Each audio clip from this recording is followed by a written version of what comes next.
उसी गांव में एक सेठ रहता था। उसका एक ही बेटा था जो व्यापार के काम से प्रदेश गया हुआ था। सेठ की बहू एक दिन कुएं पर पानी भरने गई। घड़ा जब भर गया तो उसे उठाकर कुएं के मुंडेर पर रख दिया और अपने हाथ मुंह धोने लगी। तभी कहीं से 4 राहगीर वहां आ पहुंचे। एक राहगीर बोला, बहन मैं बहुत प्यासा हूँ, क्या मुझे पानी पिला दोगी? बहू को पानी पिलाने में थोड़ी झिझक महसूस हुई, क्योंकि वो उस समय कम कपड़े पहने हुई थी।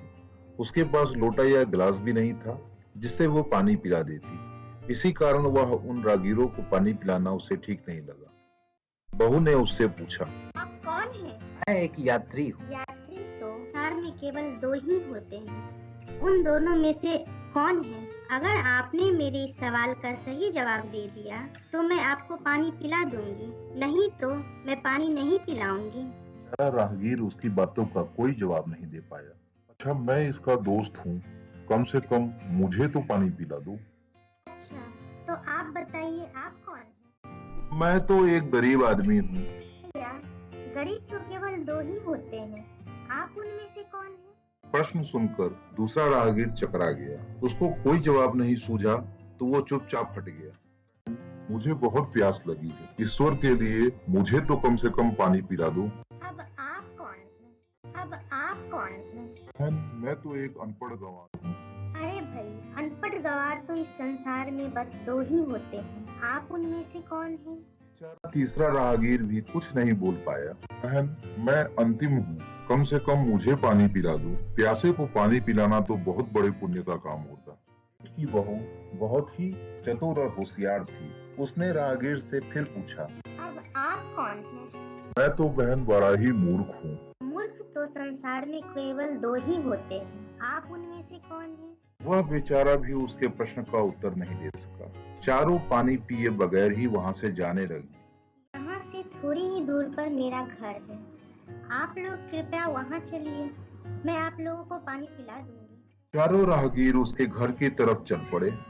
बहू ने इसी बीच पानी का घड़ा उठाया और छोटे रास्ते से अपने घर पहुंच गई। उसने घड़ा रख दिया और अपने कपड़े ठीक से पहन लिए। इतने में वे चारों राहगीर उसके घर पहुंच गए। बहू ने उन सभी को गुड़ दिया और पानी पिलाया। पानी पीने के बाद वो राहगीर अपने राह पर चल पड़े। सेठ उस समय घर में एक तरफ बैठा यह देख रहा था। उसे बड़ा दुख हुआ।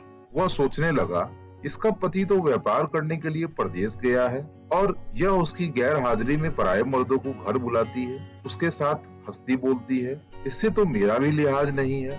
यह सब देखकर अगर मैं चुप रह गया तो आगे से इसकी हिम्मत और बढ़ जाएगी। मेरे सामने इसे किसी से बोलते बतियाते शर्म नहीं आती और मेरे पीछे न जाने क्या क्या करती होगी। फिर एक बात यह भी है कि बीमारी कोई अपने आप ठीक नहीं होती, उसके लिए वैद्य के पास जाना पड़ता। क्यों न इसका फैसला राजा पर ही छोड़ दूं? यही सोचता वह सीधे राजा के पास जा पहुंचा और अपनी परेशानी बताई। सेठ की सारी बातें सुनकर राजा ने उसी वक्त बहू को बुलाने के लिए सिपाही बुलवा भेजे और उनसे कहा, तुरंत सेठ की बहू को राजसभा में उपस्थित किया जाए। राजा के सिपाहियों को अपने घर पर आया देख उस सेठ की पत्नी ने अपनी बहू से पूछा, क्या बात है बहू रानी, क्या तुम्हारी किसी से कहासुनी हो गई थी जो उसकी शिकायत पर राजा ने तुम्हें बुलाने के लिए सिपाही भेज दिए?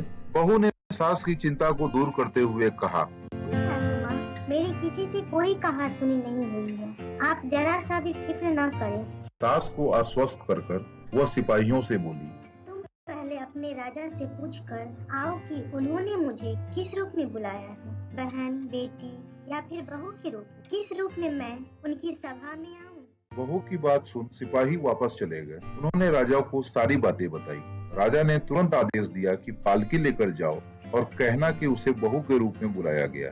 सिपाहियों ने राजा की आज्ञा के अनुसार जाकर सेठ की बहू से कहा, राजा ने आपको बहू के रूप में आने को ले पालकी भेजी है। बहू उस समय पालकी में बैठकर राजसभा में जा पहुंची। राजा ने बहू से पूछा, तुम दूसरे पुरुषों को घर क्यों बुला लाई जबकि तुम्हारा पति घर पर नहीं है? बहू बोली, महाराज, मैंने तो केवल कर्तव्य का पालन किया। प्यासे पथिकों को पानी पिलाना कोई अपराध नहीं है, यह हर गृहिणी का कर्तव्य है। जब मैं कुएं पर पानी भरने गई तब मेरे तन पर कपड़े अजनबियों के सम्मुख उपस्थित होने के अनुरूप नहीं थे। इसी कारण उन राहगीरों को कुएं पर पानी नहीं पिलाया। उन्हें बड़ी प्यास लगी और मैं उन्हें पानी पिलाना चाहती, इसलिए उनसे मैंने मुश्किल प्रश्न पूछे और जब वे उनका उत्तर नहीं दे पाए तो उन्हें घर बुला लाई।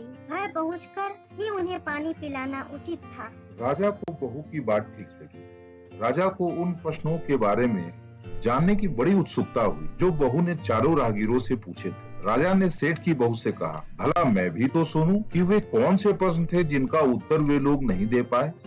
बहू ने तब वे सभी प्रश्न दोहरा दिए। बहू के प्रश्न सुन राजा और सभा में सभी चकित रह गए। फिर राजा ने उससे कहा, तुम खुद ही इन प्रश्नों के उत्तर दो, अब हम तुमसे यह जानना चाहते हैं। बहू बोली, महाराज, मेरे सामने इस वक्त बस 2 ही मूर्ख हैं। फिर अपने ससुर की ओर हाथ जोड़कर कहने लगी, पहले मूर्ख तो मेरे ससुर जी हैं, जो पूरी बात जाने बिना ही अपनी बहू की शिकायत राज दरबार में, अगर उन्हें शक हुआ ही था तो पहले मुझसे पूछ लेते, मैं खुद ही इन्हें सारी बातें बता देती। इस तरह घर परिवार की बेइज्जती तो नहीं होती। ससुर को अपनी गलती का एहसास हुआ। उसने बहू से माफी मांगी। बहू चुप रही। राजा ने तब पूछा, और दूसरा मूर्ख कौन है? दूसरा मूर्ख खुद इस राज्य का राजा है, जिसने अपनी बहू की मान मर्यादा का जरा भी ख्याल नहीं किया और सोचे समझे बिना ही बहू को भरी राजसभा में बुलवा लिया। बहू की बात सुनकर राजा पहले तो क्रोध से आग बबूला हो गया, परंतु तभी सारी बातें उसकी समझ में आ गई। समझ में आने पर राजा ने बहू को उसकी समझदारी और चतुराई की सराहना करते हुए उसे ढेर सारे पुरस्कार देकर सम्मान सहित विदा किया।